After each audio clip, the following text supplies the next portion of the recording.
So what impact has Drood had on the theatrical industry over time? First of all, it demonstrated that it is possible for one person with a unique conception to alone write the book, music, lyrics, and orchestration for a musical.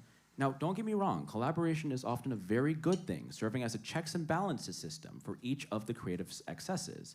Then again, some projects are such unique enterprises that a meeting of the minds would almost dilute the concept.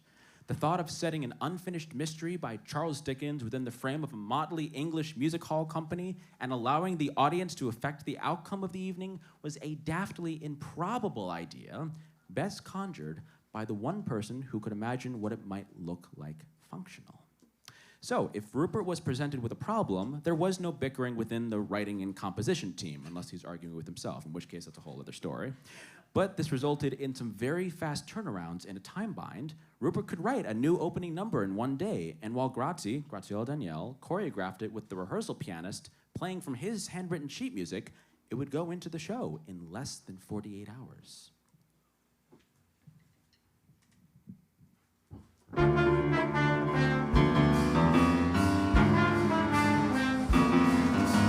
Rosa, my child, my own, I'm deep ashamed you went through life alone. And yet despite my dreadful fall from grace, I never once forgot your name or face. One icy evening, a client of mine began to rave and crave some laudanum wine. And as he drank his cup of Satan's blood, he made the grave mistake of crying Rosa bud. Now it's one thing for them like me to mix and mingle with the likes of ye. We are both made from God's most lowly clay and mud. But how comes this man to cry out, Rosa bud? Well, I can't see too clear, but I followed him here, finding out who is who. I come back a time or two, then last night tracking me was this Mr. Datchery. So I followed his tracks to his lodgings in the backs, and I ate to confess. Well, I watched this man undress, and I saw certain wise him without his full disguise. And the job took theatrics and no fear of hazard. Dick Datchery is Bazzard.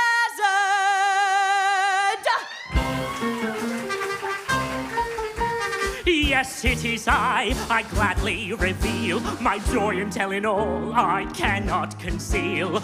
Author am I, at least of this page. Joyfully now I take center stage.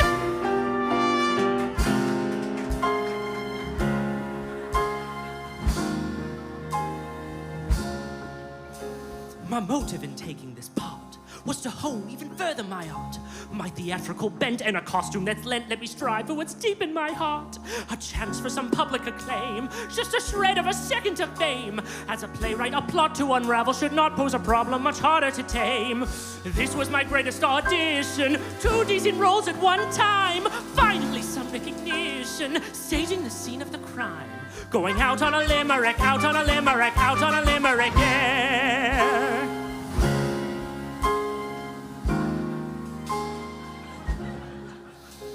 I found a theatrical kit, and at Datchery I did my bit. So to clear Neville's name, I confess to my shame, 'twas for vanity too, I admit. I followed John Jasper high-low, found the dens he descends to below. And when Puffer came here, 'twas immediately clear my suspicions were quite apropos. So I crept in the lodgings of Jasper, dressed in that wig, what a sight. There I found Rosabud's clasp, her mother she gave Drood that night.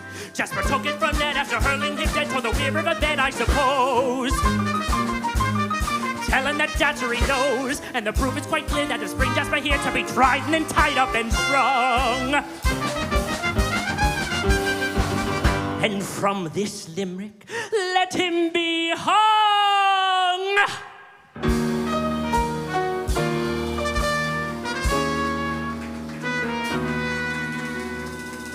I will not lie, I wished Ned to die.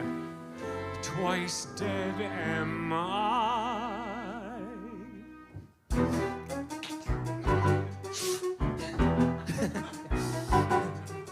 A man could split in twain, yet two whole eyes remain. A soul genteel that can conceal the venom in his brain. And if he draws upon the pause of madness, opium smoke supplies. Why this great surprise? There are two men in me, and cunning bright is he, who hides himself, resides himself where I've no eyes to see.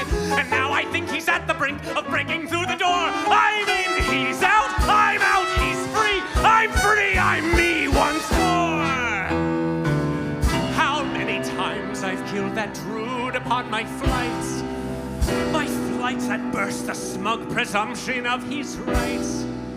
His rights as heir, his rights to share my Rosa's bed. It took no smoke for me to picture Edwin dead. That night I filled myself a flask of laudanum, and then to toast my Ned and Neville I drank some.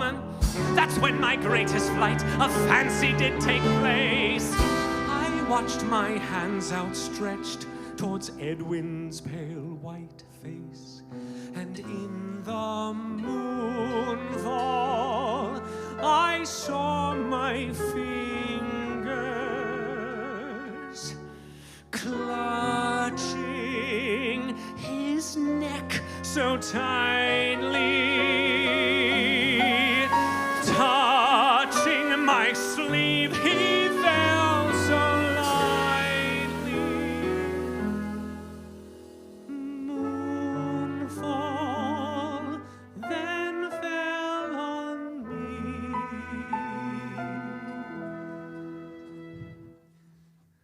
But God, the deed was much too easily done.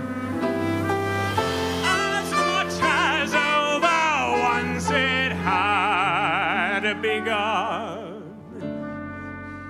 Such tragedy to finally make the kill, and not to